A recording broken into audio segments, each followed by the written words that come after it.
¿Qué tal?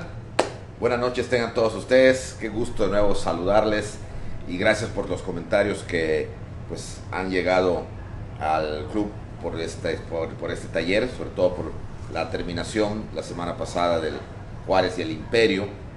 Saludo mucho a todas las personas que han escrito, tanto de Yucatán como de otras partes, de la Ciudad de México, de Tampico, de California, han escrito bastante. Saludo muy importante para California, allá en Estados Unidos.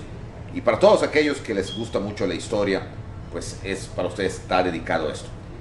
Bien, sin más preámbulo, más que agradecerles pues que estén ustedes siempre pendientes de este taller que nos hace reflexionar un poco y nos hace pensar más que nada en lo que es la verdadera historia de México. Ahora que estamos viviendo una etapa verdaderamente tremenda, verdaderamente importante, pues estamos más que nunca obligados a conocer la historia de México, la verdadera historia de México. ¿Ok? Bien, pues hoy vamos a entrar a un nuevo tema que nos va a llevar algunas semanas más, que vamos a conocer con el nombre de Juárez y la República Restaurada, ¿ok? Que inicia precisamente con el fusilamiento del emperador Maximiliano que vimos la semana pasada. Bien, antes que nada vamos a hacer una aclaración. La palabra restauración implica que algo se destruyó y se restauró. ¿Okay? Sin embargo, hay que tomar en cuenta esto. La república defendida por don Benito Juárez nunca se destruyó. Siempre existió. Es decir, aunque sea dentro de un carruaje con 3 personas o 2 personas y detrás de un nopal, Benito Juárez siguió siendo presidente reconocido por la mayoría de los habitantes de la República Mexicana y también por los Estados Unidos. Por lo tanto, la República Restaurada es una forma de decir que más correctamente sería llamarle el triunfo de la República. Pero como la palabra triunfo se entiende a la acción de ganar, o sea, ya ganó, y lo que siguió después, pues fue de nuevo la República, pues se le conoce como la República Restaurada o también como la restauración de la República. Pero realmente no hubo tal restauración. En última instancia, lo más que se restauró fue el gobierno que va a regresar a la Ciudad de México, pero no la República en sí, pero la República sigue existiendo. Juárez fue presidente, ni salió del país, ni lo derrocaron, ni renunció las veces que se lo pidió doblado y un montón más. González Ortega y todos, y ahí quedó. Por lo tanto, no hubo la tal restauración, aunque para diferenciarlo en la metodología histórica se le conoce a esta etapa que va de 1867 a 1876, esos 9 años, como la República Restaurada, que para ser más exactos en el tiempo cronológico es el puente que va de la victoria total y definitiva de la República sobre el Imperio Maximiliano a la dictadura porfirista. O sea, esos 9 años pasaron muchas cosas interesantes. ¿Okay? Pero Juárez, de esos 9 años, va a figurar todavía 5 más. O sea, la mayoría. Por lo tanto, pues todavía no terminamos con el tema de don Benito Juárez en general. Bien, ya haciendo esta aclaración que considero pertinente, vamos entonces a entrar ya a la narración cronológica de los hechos y qué fue lo que ocurrió.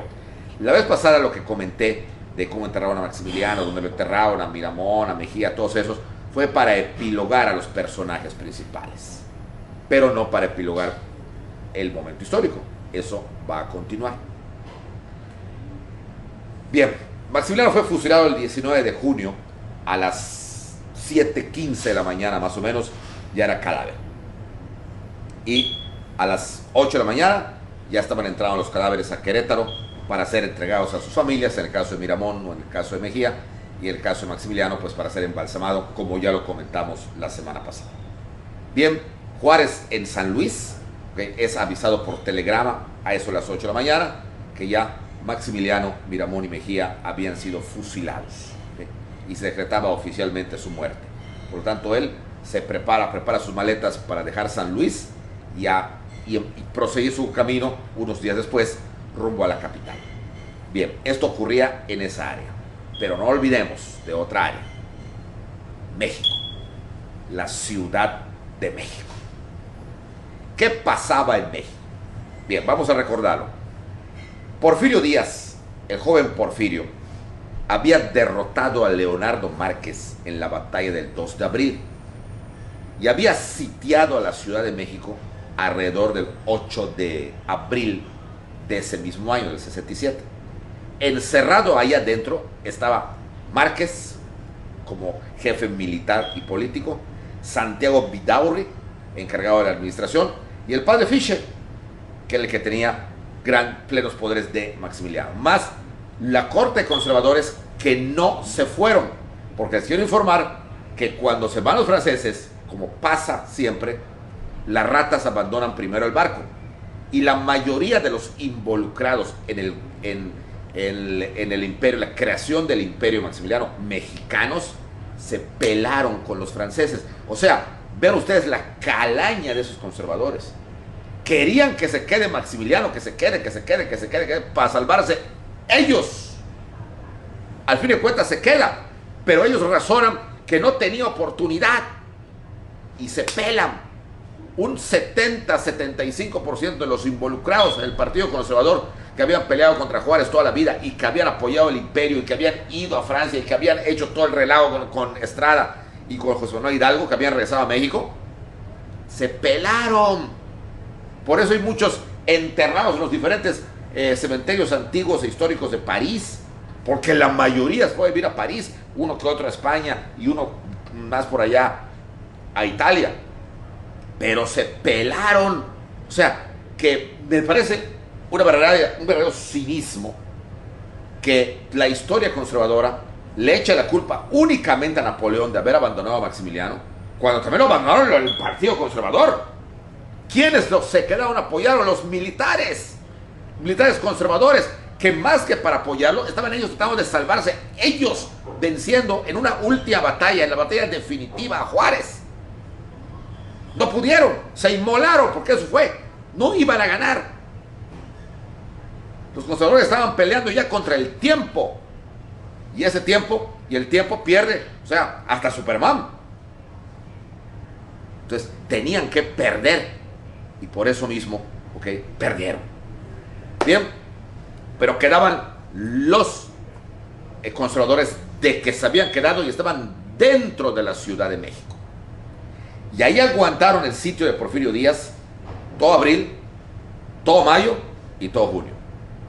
Evidentemente fue un sitio mucho más llevadero que el de Querétaro, porque Porfirio Díaz no disparó un solo cañonazo, no destruyó nada de la Ciudad de México, no cayó una bomba en casa de Juan, Pedro, Santiago, Tomás, ni siquiera Judas. Simplemente, ¿cuál era lo que quería Porfirio Díaz? Que estuvieran temblando todo el día. Ese sitio fue un sitio psicológico, que dijeran, ahí viene la bomba, ahí viene la bomba, y entonces era lo que le tenían miedo los capitalinos, que no sabían cuándo podía lloverles fuego del cielo. Nunca les llovió, porque Porfirio Díaz los mantuvo a raya, y con estos borregos que mandaba de chismes, todos estaban temblando, pero no podían salir. Nadie podía salir a México y tampoco entrar. Los únicos que dio permiso Porfirio que salieran fueron los abogados de Maximiliano, que vimos la vez pasada, don Mariano Ría Palacio y don Rafael Martínez de la Torre. Pero estaban atrapados. Entonces, el 19 de junio de 1867, a eso de las 2 de la tarde, el telégrafo que Porfirio Díaz había puesto en la hacienda de los Morales, donde estaba su campamento, le llega un telegrama de Querétaro y le informan que ese día, en la mañana, habían sido ejecutados Maximiliano, Miramón y Mejía, y que ya estaban las prensas de Querétaro redactando, para que se publicara y lo supiera todo México primero y todo el mundo después. Bien, esto implicaba que había que informarles a los sitiados, o sea, a los de adentro, que ya era absurdo que siguieran ahí resistiendo y que no se rindieran. La bandera por la que peleaban ya había muerto. Maximiliano estaba fusilado, Miramón fusilado, Mejía fusilado, Méndez fusilado, solo quedaba Márquez. Y Márquez era el que estaba ahí, en la Ciudad de México. Pero ellos, quizá ingenuamente o tal vez locamente, como ustedes quieran llamarle, pensaban, pero así, auténticamente, con una fumadota gruesa de mota, pensaban que podían ganar. Y que mientras no mataran a Maximiliano, Juárez aún podía ser derrotado. Ese era un pensamiento absurdo. Es como aquel creer no sé, que yo creo que voy a que no sé, que va a ganar el campeonato mundial el fútbol México. Ahí sí la posibilidad puede ser, desde que entre y compita puede ser, pero está muy ilógico. Pues algo por el estilo pensaban los conservadores. Entonces Porfirio Díaz tenía que informarles a ellos que ya era inútil, que se rindan, porque ahora sí, si ya sabiendo lo de Maximiliano, que estaba muerto, no se rendían, pues ahora sí, entro a fuerza, porque ya es una necedad no rendirse. ¿Qué defienden? Pero ¿cómo informarles? Y la mejor forma de informarles es esperar al día siguiente para que Escobedo le mandara a los titulares de la prensa queretana los informes del fusilamiento de Maximiliano y del embalsamamiento que estaba haciendo objeto su cadáver por el doctor Elisea, para meterlos en los cañones, y va a ser el único bombardeo que haga Porfirio Díaz. El bombardeo de periódicos, de documentos, para que llueva en México los periódicos y la gente lo lea y vea, wow, y se enteren que Maximiliano había muerto, que la resistencia era inútil. Y tempranito, el 20 de junio de 1867, o sea, al día siguiente, es la lluvia de esos periódicos. Van la multitud, los capitalinos que adoraban a Maximiliano, ya no va a ser posible, pues aquí lo dice. Al principio, Vidaurri propuso que se diga que eso era una falsedad de los republicanos, que no era cierto, pero era la verdad más grande, no había habido antes de esto. Maximiliano estaba muerto, Miramón muerto, y Mejía muerto, y todos muertos. ¿Qué hacer? Entonces Fisher decide, no hay más, porque si no nos rendimos, señores, si no entregamos la capital al general Díaz, él va a entrar a fuerza, él va a entrar a sangre y fuego. Y ya vieron lo que pasó en Querétaro. Hay que entregar la capital, hay que entregarla ya. Nada más que aquí había una cosa: Márquez no podía entregarse. Si habían fusilado a Maximiliano, a Miramón, a Mejía y a Méndez, a él, a Leonardo Márquez, que era el más buscado, era el más odiado por los republicanos, le llamaban el tigre de Tacubaya, tenía en su conciencia las muertes de enfermeros y médicos en Tacubaya, de heridos en Tacubaya, que los fusiló así en su camilla, la muerte de Melchor Ocampo, el asesinato de Santos Degollado, el del joven Leandro Valle.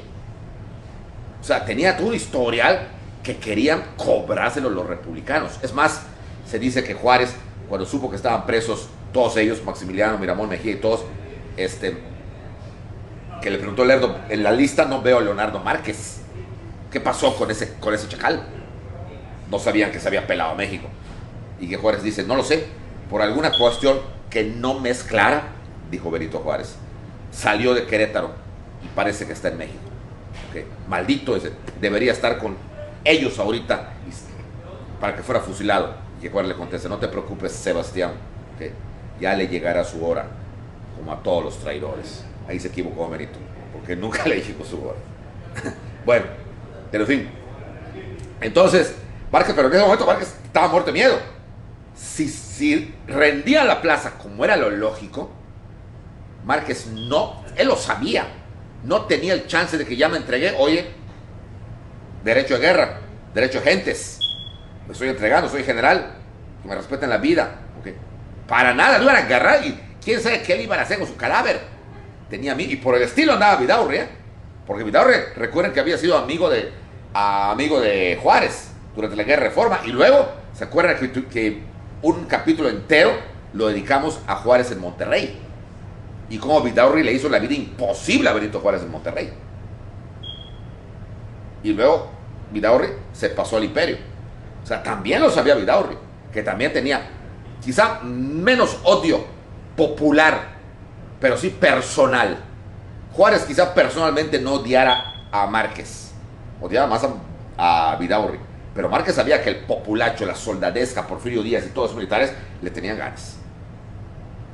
Entonces, a eso de las 5 de la tarde, cuando ya se decidió entregar la plaza y poner la bandera blanca antes de que oscurezca en los altos de la torre de la catedral, Leonardo Márquez desaparece misteriosamente.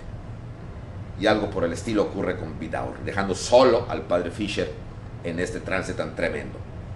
Márquez desapareció. ¿Y dónde está Márquez? Rápidamente la noticia de que Márquez se había escondido, o se había escapado, o se había ido, porque parece que era un gran escapista, quizá fue alumno de Gaudini, no sabemos. Creo que todavía no empezaba Gaudini en esa época. Pero se había escapado, o sea, ya nadie sabía dónde estaba, y Vidaurri por el estilo. Entonces, el pánico cunde en la capital, el pánico porque ya la bandera blanca estaba ya en lo más alto de las torres de la catedral. ¿Okay? Y se rendía la capital a Porfirio Díaz. 20 de junio de 1867. Al día siguiente, 21, Porfirio Díaz pensaba entrar ya para ocupar física y materialmente la Ciudad de México. Esto pone de los pelos de punta a los capitalinos, porque las leyendas más negras giraban alrededor de los republicanos, que entraban, saqueaban las casas ricas, violaban, quemaban, secuestraban. Como no eran soldados de profesión, eran gente que habían levantado, gente muy del pueblo, muy campesinos, no tenían una disciplina. Efectivamente, al principio así fue, pero habían pasado 10 años de guerra entre liberales y conservadores. Y los liberales ya no eran los mismos mafiosos que en la guerra de reforma, con la idea con la que se quedaron los conservadores capitalinos. Ya tenían disciplina. Y si había un hecho disciplinado realmente, era el de Díaz. ¿Por qué? Porque la mayoría eran oaxaqueños o poblanos que Porfirio Díaz disciplinó a punta de golpes. Y había tenido suficiente tiempo para disciplinarlos. Pero eso no lo sabían los capitalinos. Muertos de miedo, se da un fenómeno, como dice el cronista de la Ciudad de México, en donde la gente empieza a sacar su dinero, lo empieza a esconder en la tierra, lo empieza a esconder debajo de los ladrillos, en los conventos, y se empiezan a armar. La población civil agarra las armas antiguas que tenía, se ponen en los techos, porque decían, cuando entren aquí los vamos a disparar. Nos van a acabar, pero no se van a ir limpios. Y todo esto en la noche anterior se le informa a Porfirio Díaz por sus espías. Señor, ya se rindió la Ciudad de México, pero la capital, los capitalinos se están armando. Y se están poniendo en las azoteas de sus casas y en las ventanas más elevadas. Vamos a ser fáciles blancos de francotiradores. Así que yo diría, señor, que se entre con mucha cautela y sobre todo, ¿okay?, que cuando entremos a las casas, entremos y agarremos a todos los que están armados. Y Porfirio dice, no. La capital nos ha tratado siempre como bandoleros. Es el momento de mostrarles que el ejército republicano es todo un ejército. Vamos a entrar disciplinadamente, pero nos pueden disparar. Se corre un riesgo, cierto. Pero yo pienso, dice Porfirio Díaz, que si nosotros no los provocamos, no nos van a disparar. Son civiles. Y no van a empezar ellos. Pues el 21 de junio de 1867, a las 6 de la mañana, Porfirio Díaz se levanta en la hacienda de los Morales. Desayuna muy rico en el restaurante. No, todavía no había restaurante, pero en una hacienda. Se prepara todo. Sus generales que lo acompañaban, Ignacio Mejía, Treviño y otros más, se preparan para entrar por los diferentes garitas, como se les decía a la Ciudad de México. El centro de reunión sería el Zócalo de la Ciudad de México. Entrarían unos por la calzada de Tlalpan, otros por la garita de San Cosme, otras por la puerta de Belén. Es decir, se dividirían para ir entrando poco a poco y encontrarse todos ellos encabezados por el general Díaz en el Zócalo de la Ciudad de México. El problema era ¿ok? Que había que mantener la disciplina. El 95% de los soldados de Díaz no conocían la capital, a la que le llamaban, sobre todo en esa época, los conservadores, le llamaban la ciudad de los palacios. Así le llamaban porque Humboldt, cuando llegó en 60 años antes, ¿okay?, vio todos los palacios novohispanos que se habían hecho y dijo, wow, una ciudad bellísima, y le llamó, esta es una ciudad de los palacios. Entonces, sí había cierto temor de las cabezas del ejército republicano, de que esa gente muy humilde, cuando entrara y viera la capital tan rica en apariencia y también tan odiada, se pudieran desbocar.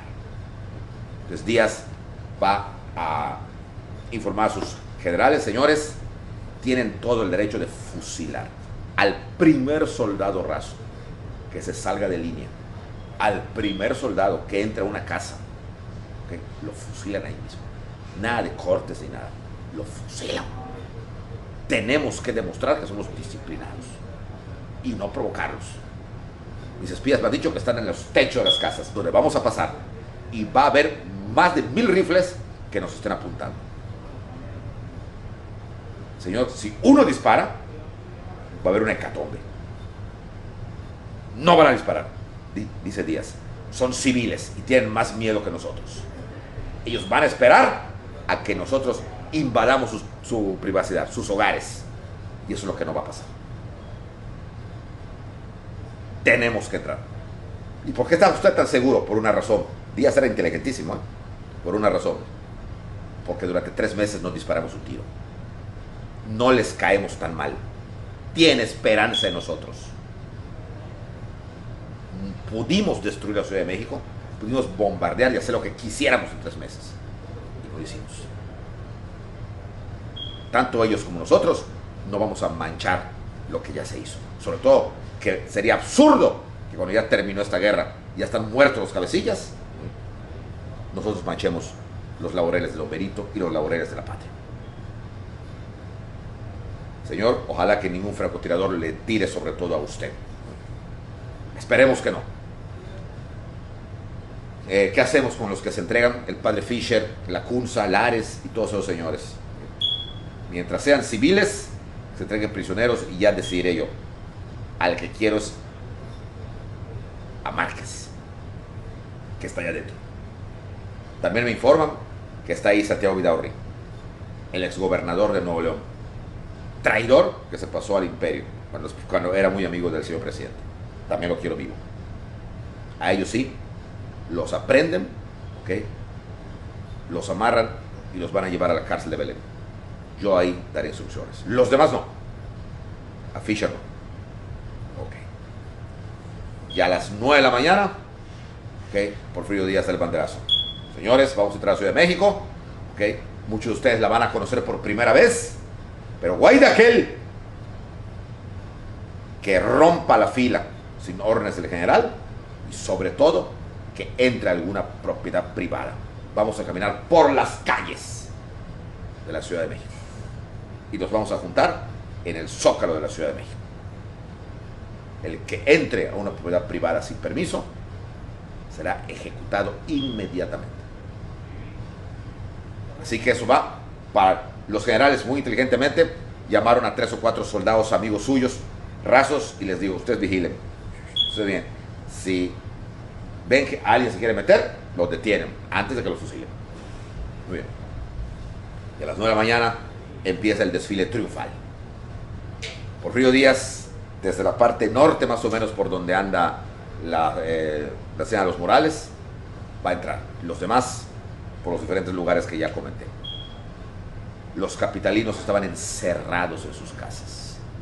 Los que tuvieron armas en los techos de las casas grandotas antes, que eran casas, aunque no fueran de 2 pisos, pero casotas inmensas con techos grandes, no como hoy, casitas así que ni los enanos de Blancanieves alcanzan, pero casotas gigantescas en donde desde ahí estaban apuntados todos los soldados republicanos, mientras Porfirio lo sabía y se daba cuenta, eran civiles, no tenían una estrategia militar, se les medio veía. Luego Porfirio ¿okay? Caminando tranquilamente. No se trataba aquí de atacar nada. Va entrando Porfirio y los demás generales van entrando por diferentes lados. Van entrando, van entrando, van entrando. No pasa nada. La primera parada, nadie saqueó ni entró a ninguna casa. Claro que las mejorcitas estaban en el centro histórico. Y cuando entran por lo que era conocido como la Calzada de la Emperatriz, luego Calzada de la Reforma, hoy Paseo de Reforma, y de ahí agarran lo que hoy es la Avenida Juárez para entroncar con la calle San Francisco, hoy Francisco Madero, ya las casas se ven gigantescas. Se dice que los soldados de a pie, sobre todo, los más rasos, los más humildes, veían asustados todos los edificios que nunca habían visto. Era la primera vez que entraban a México y veían todo. Y la gente esperando, apuntando, ¿cuándo va a ser el primero que entra a una casa? No. Sin embargo, van caminando y la confianza va saliendo de los capitalinos. Va saliendo. Poco a poco abren una ventana, como ven que los soldados no están allá morboseando a las mujeres, como que ya algunos salen a la banqueta de su casa, están allá, y inclusive se empieza muy tenuemente, algunos empiezan a decir tenuemente, ¿no? Viva México, viva Benito Juárez, como que no quiere la cosa, pero como que también se quiere, y por fin, a eso de las 1 de la tarde del 20 de junio de 1867, Porfirio Díaz llega al Zócalo junto con los demás generales. Y todo se resumía a 2 palabras: sin novedad. No había habido un solo disparo, ni un solo intento de violación, de usurpación, de entrada a propiedad privada. Los soldados rasos se habían portado decentemente. El ejército republicano era ya un ejército disciplinado, que podía competir con la disciplina del antiguo, ya no había, del antiguo ejército conservador.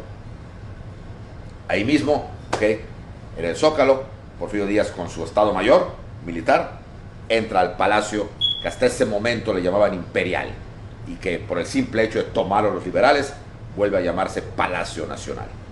Ahí se encontraba Fischer, que de por sí era blanco, pues era un alemán de ojos verdes, muy güero, pero estaba todavía más blanco, estaba asustado. Imaginen ustedes un súper blanco como Fischer y un súper moreno como don Porfirio. Fischer, en un español muy bueno, le dice: señor, le entrego la ciudad, le agradezco que no haya habido un derramamiento de sangre, y pues ya queda usted como el nuevo dueño de la ciudad. Porfirio, que no era de muchas palabras ni era precisamente muy educado y muy diplomático, no devuelve el agradecimiento y dice: es lo mejor que puede hacer. Usted, por ser sacerdote y por ser civil, no tiene ningún problema. En cierto sentido, no hizo de armas contra la República. Pues le van a dar 72 horas para que abandone la Ciudad de México, y de preferencia el país. ¿Dónde está el dinero? Porque necesito pagar a mis hombres y necesito mandarle dinero a don Benito, que en unos cuantos días debe estar al llegar por acá. Pues hay muy poco, porque fue lo que corrió el general Márquez. Márquez, dice Díaz. ¿Dónde está Márquez? No lo sé. Señor, no lo sé. ¿Miente usted, padre? Dice: no miento. Soy sacerdote y soy jesuita, y sé decir la verdad. Nadie sabe dónde está Márquez. Se peló. Lo vamos a buscar. Lo vamos a buscar, padre. Y si en esos 3 días que usted está aquí aparece, lo fusilo por mentiroso. Señor, nadie sabe dónde está. Y Vidaurri, el traidor gobernador de Nuevo León, también nadie sabe. Pues los vamos a encontrar. Vamos a encontrar. Los demás pueden estar tranquilos, no va a haber ninguna consecuencia ni ninguna persecución. Y entonces Porfirio Díaz toma posesión del Palacio Nacional, al que vuelve a llamar Palacio Nacional, ya no imperial. Fischer se queda como, no rehén, pero mientras preparaba sus cosas para irse de México, al final de cuentas no se fue, se quedó a vivir aquí. Porfirio lo perdonó, y Juárez también. No tenían realmente más, o sea, era muy poca la vela en el entierro que tenían en todo este juego. De hecho, el padre Agustín Fischer, por cierto, sus restos están enterrados en el Panteón de San Fernando de la Ciudad de México. Entonces, Fischer se queda, y Porfirio pues empieza a organizar, a administrar mientras llegaba Juárez. el mismo 21 de la noche, manda un telegrama hacia San Luis Potosí, que ya no estaba Juárez, se lo remiten a Querétaro, donde Juárez solo hizo un momentito y pasó, como dicen aquí en Yucatán, pasar hizo, ¿okay? Y ahí recibe el telegrama donde le informaba que Porfirio Díaz ya estaba en posesión de la capital y que prepararía todo para el digno recibimiento del señor presidente de la República, don Benito Juárez, que iba a preparar un súper recibimiento y que tenía dos cosas: uno, administrar y preparar todo, y dos, encontrar a los dos más grandes traidores que no habían sufrido un castigo: Leonardo Márquez y Santiago Vidaurri. Y Porfirio, durante la siguiente semana, o sea, el resto del mes de junio, se va a dedicar a buscar a Márquez y a Vidaurri. A Márquez nunca lo va a encontrar, y a Vidaurri sí. A Vidaurri lo encontró escondido, ¿okay? Detrás de una, o sea, en una casa, en una especie como de tapanco, como se usaban antiguamente. Se habían metido allá abajo, ¿okay? Y lo descubrieron y lo sacaron, estaba todo descalzo, y se lo llevaron a Porfirio Díaz. Y Porfirio Díaz solo quiere hablar con Porfirio, dice: señor, tiene usted que oírme, fui gobernador, necesito un juicio, fusílenlo inmediatamente. Pero fusílenlo inmediatamente, pero General Díaz. Y lo llevan a donde estaba el convento de, bueno, está la iglesia de Santo Domingo, allá donde se vende la famosa fayuca que hay en la Ciudad de México. Ahí, en la plaza de Santo Domingo, ahí donde hoy está sentada un monumento a la corregidora doña José Ortiz Domínguez, ahí paran a Vidaurri. Porfirio ya está presente y dice: no, ningún parado, de espaldas y arrodillado como traidor. No, que venga la música y toque para que oiga la última pieza, le toquen los cangrejos, ¿okay? Para que vea hasta qué grado se rebajó como cangrejo que quiso ser. Y entonces están tocando la música, y mientras tocaban la música, Vidaurri: no, perdón. Porfirio Díaz: fusílenlo, preparen, apunten, fuego. Y cae Santiago Vidaurri muerto. Lo último que oyó en este mundo fue la música de la famosa pieza llamada Los Cangrejos, aquella pieza que hizo, me parece que Vicente Ría Palacio, que hacía 10 años, donde decía que los conservadores eran una bola de cangrejos porque caminaban hacia atrás. Fue lo último. Los restos de Vidaurri descansan en una capilla, si no me equivoco, en un lugar de Linares, Nuevo León. Allá está Vidaurri. Bien, pero Márquez, ¿qué pasa con Márquez? Pues Porfirio Díaz y Juárez y todos los republicanos se van a llevar un chasco, porque no lo van a encontrar. Van a revisar toda la Ciudad de México casi de pe a pa. Sobre todo que los mismos soldados le tenían ganas y revisaron, pero hasta esto que está aquí sentado, a ver si no está aquí abajo, ¿no? O sea, había que buscarlo. Pues no lo van a encontrar. ¿Y saben qué? No lo van a encontrar nunca. Pero Márquez, aunque sea un mentecato, vale la pena decir cómo murió y en qué terminó, cómo fue que se escapó.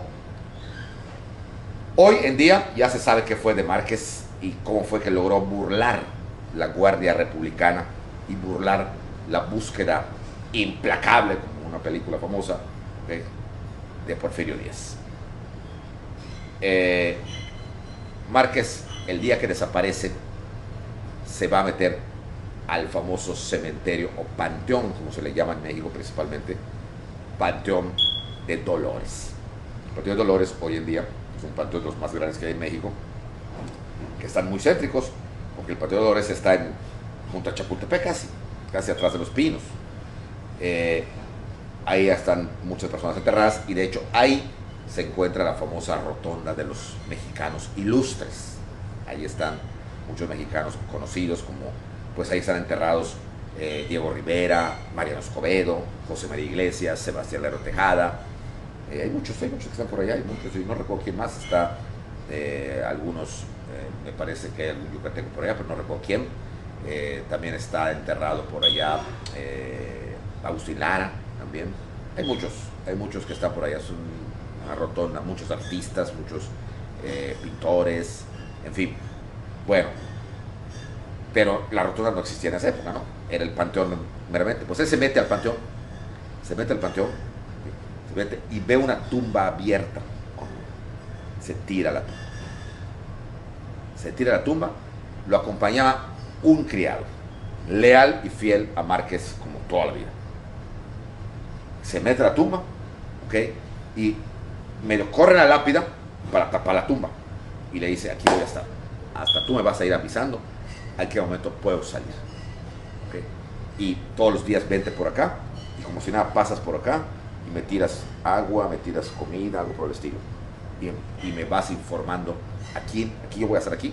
Qué horror, ¿no? Porque estaban los esqueletos allá. Hasta que esto pase y yo pueda salir. Pues allá se echó Márquez como 2 semanas. En esa tumba, escondido. Compartido las noches con los esqueletos que estaban allá. Se ve que no te da nada tenebroso, ni tenía miedo. Creo que le tenía más miedo a la muñeca Anabel que a todo esto. Pero a los esqueletos no le tenía miedo. Y se lo pasó.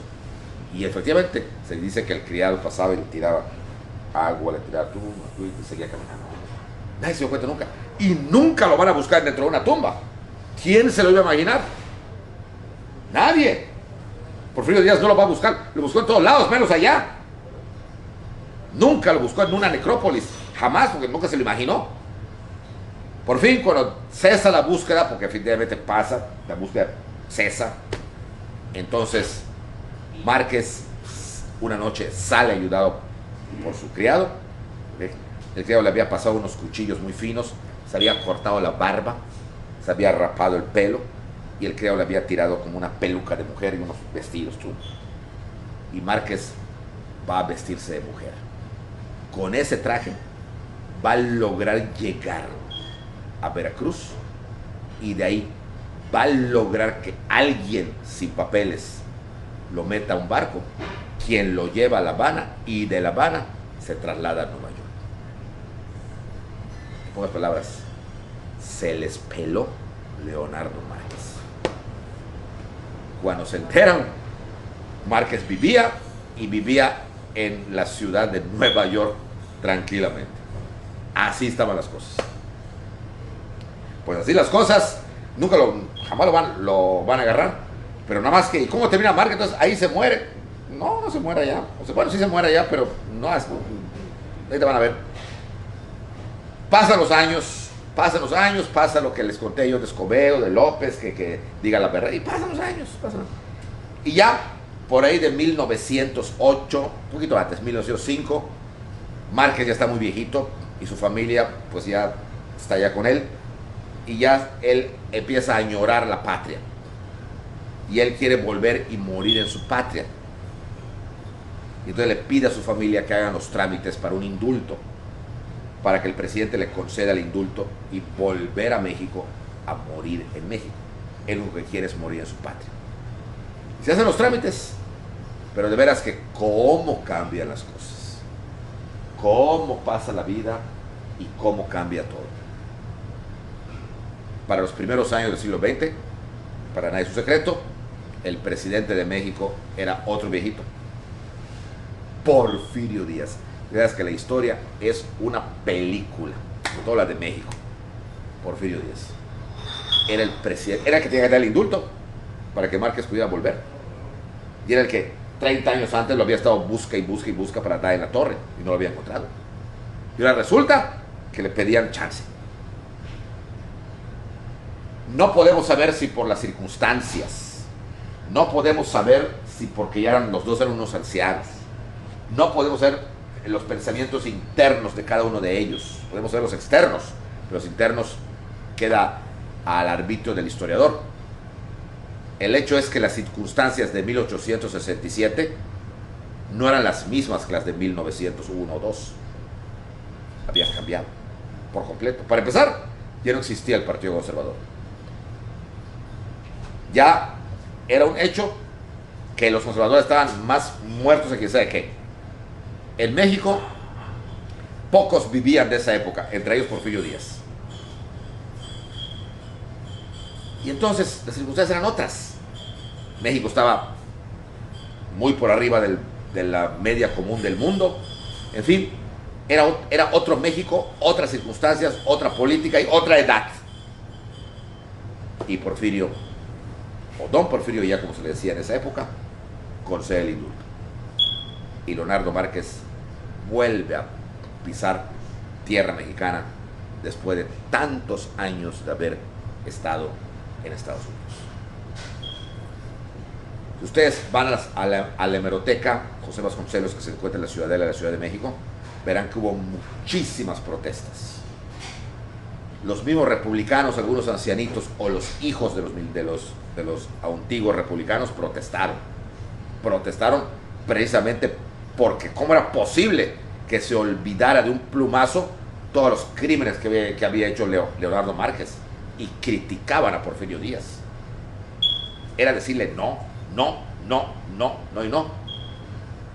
Cuando llega aquí, tuvo varios atentados, no graves, lo apedreaban, inclusive su casa fue apedreada al grado tal que Porfirio Díaz le pone una escolta para que lo protegiera, con la condición de que no saliera de su casa, como unos guaruras. Hasta ese grado llegó. Fíjense, o sea, ¿cómo les digo? ¿Cómo cambia la gente? Porque si lo hubiera encontrado 40 años, lo fusilaba.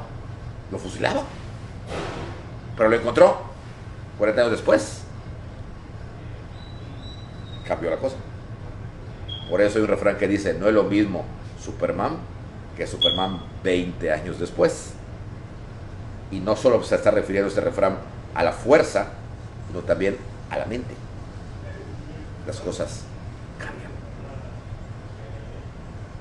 Y Porfirio, el enemigo acérrimo que buscó hasta por debajo de las piedras a Márquez, que si lo hubiera agarrado hacía lo mismo que le hizo Vidaurri, le salvó. Y además lo perdonó. Pero vean qué suerte tenía Márquez. Por eso también hay otro refrán que dice, los pillos tienen suerte, ¿no? Porque Márquez está en México cuando estalla la revolución contra don Porfirio en 1910, y cae don Porfirio. Y el nuevo régimen, el de Madero, le quita la escolta. No lo destierra, simplemente le quita la escolta. Entonces ya se siente inseguro y más anciano, ya no tiene la seguridad de que lo proteja el gobierno, y además había caído y era una revolución, un relajo que se armó en México. Entonces Márquez vuelve a agarrar sus maletas con sus hijos, sus nietos, sus bisnietos, y se vuelve a ir al extranjero. Esta vez no a Nueva York, ya él quedaba muy lejos y ya era muy anciano, y establece su última casa en La Habana, donde en 1912 fallece en su cama, confesado y comulgado. Así es la vida. La oportunidad histórica que se le dio a Márquez de vivir para arrepentirse de todo, pues no se la dio mucho ni a Mejía, ni a Miramón, y ni a Maximiliano. Pero así es la vida, de misteriosa, y los designios del Altísimo son inescrutables e incuestionables. Y así terminó Márquez. ¿Okay? Bien, volvemos a principios de julio de 1867. Ya, fusilado Vidaurri, Márquez es fuera de México. Porfirio Díaz entonces empieza a preparar todo para recibir a don Benito Juárez, quien salía de Querétaro rumbo hacia la Ciudad de México. Lento. Porfirio le decía que vaya lento para que le dé tiempo de preparar la ciudad, limpiar la ciudad, iluminarla, engalanarla, poner banderitas, todo lo que se pensaba hacer. Y todos esperando precisamente de que llegue Juárez. Porfirio, mientras tanto, empieza a hacer muchas relaciones. A todos les va a dar comisiones para recibir a Juárez. A los antiguos conservadores capitalinos, tú vas a hacer esto, vas a hacer lo otro, y como todos querían quedar bien, todos, Porfirio se va a echar a la bolsa a la capital y les va a caer bien.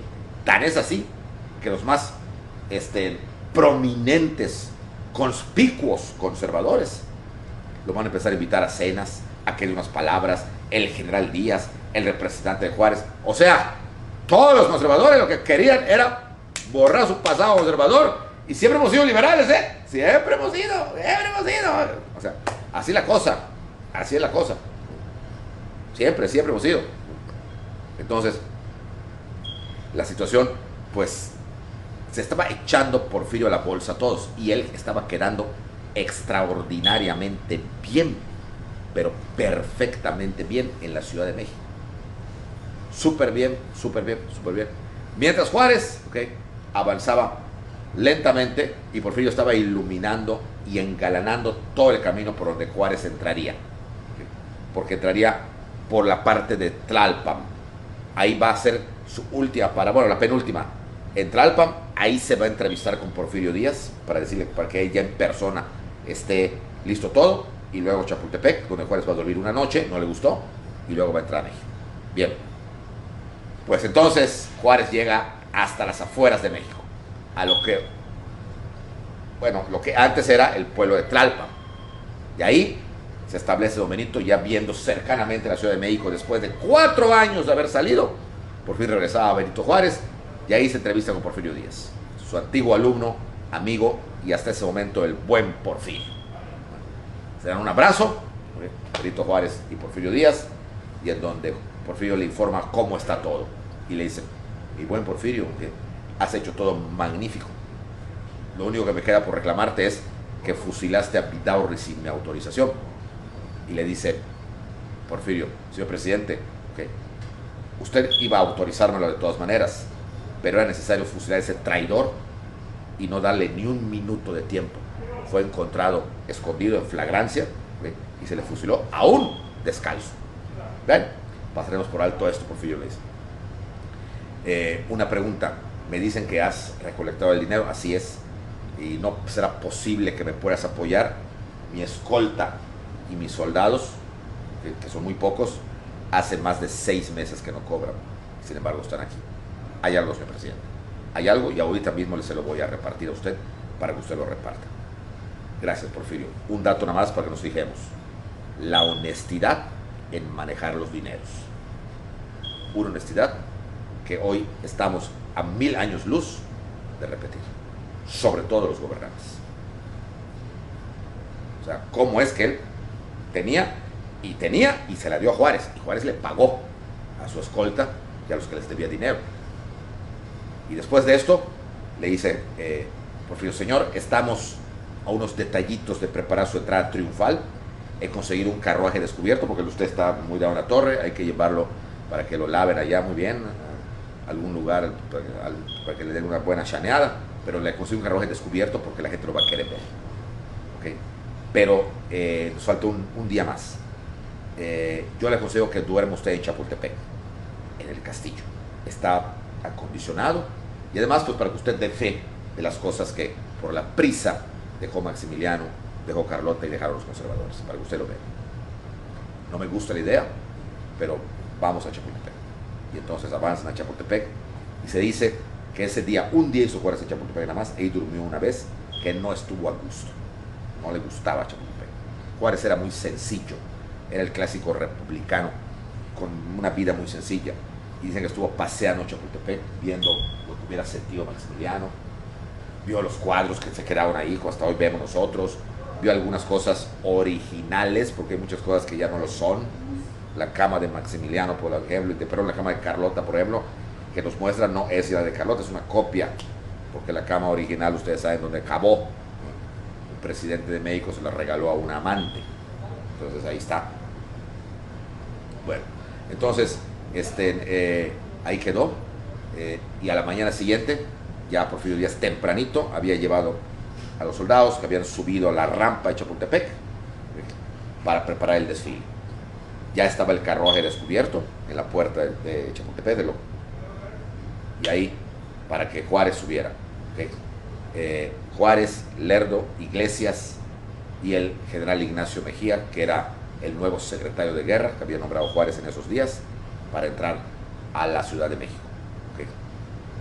Algunas versiones no muy calificadas hablan de que Porfirio Díaz quería estar en el carruaje de Juárez y que Juárez quería ser el triunfador único e indiscutible, y que desde ahí empieza una rivalidad con Porfirio Díaz y que lo deja plantado, y que Porfirio Díaz tiene que subir en un carruaje detrás.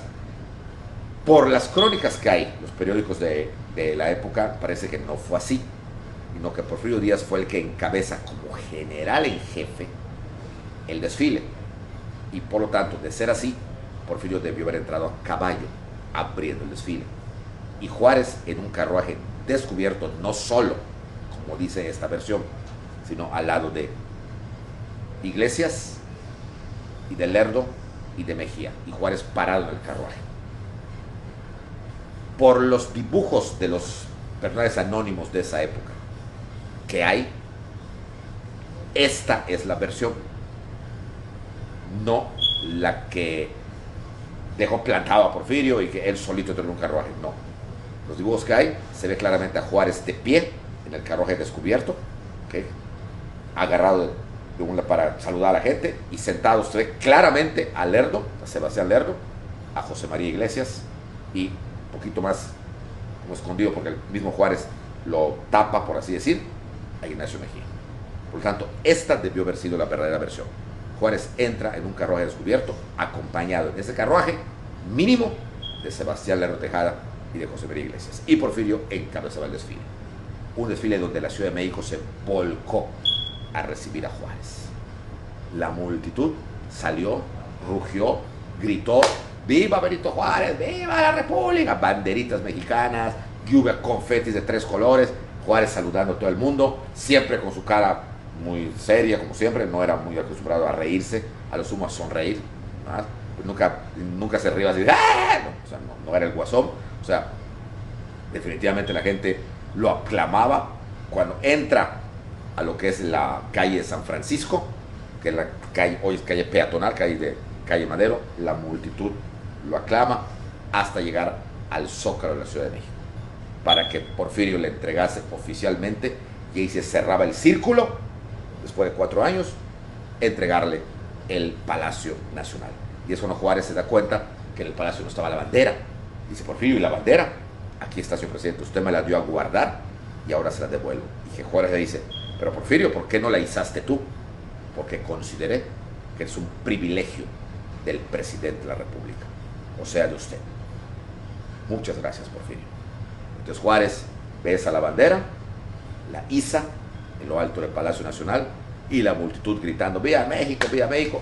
Y ese mismo día, 15 de julio de 1867, Benito Juárez lanza un manifiesto a la nación, donde dice que después de 4 años, el gobierno vuelve al lugar que le correspondía después de haber salido por la fuerza de las armas francesas, y que regresaba. Y justificaba todo lo que había pasado. Él luchó, se hizo esto, se hizo lo otro, y es ahí, en ese manifiesto, donde Benito Juárez decía: mexicanos, ¿okay?, este es el mayor bien que hemos alcanzado hoy todos, ver consumada por segunda vez nuestra independencia. ¿Okay? Que todos juntos luchemos y trabajemos por México.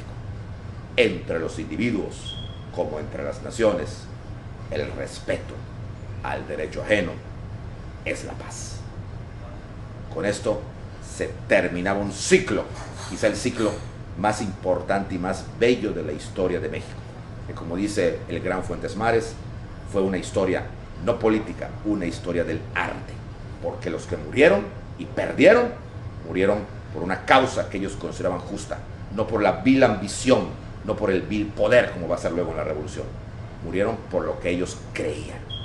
Y los que triunfaron, okay, triunfaron en van a imponer lo que ellos creían que era conveniente para el país. Una auténtica epopeya de la historia del arte, más que de la historia de México. 15 de julio de 1867. Pero la historia va a continuar. Y esto lo veremos la próxima semana. Pues muchas gracias. Nos vemos la próxima semana. Continuaremos con La República Restaurada. Gracias.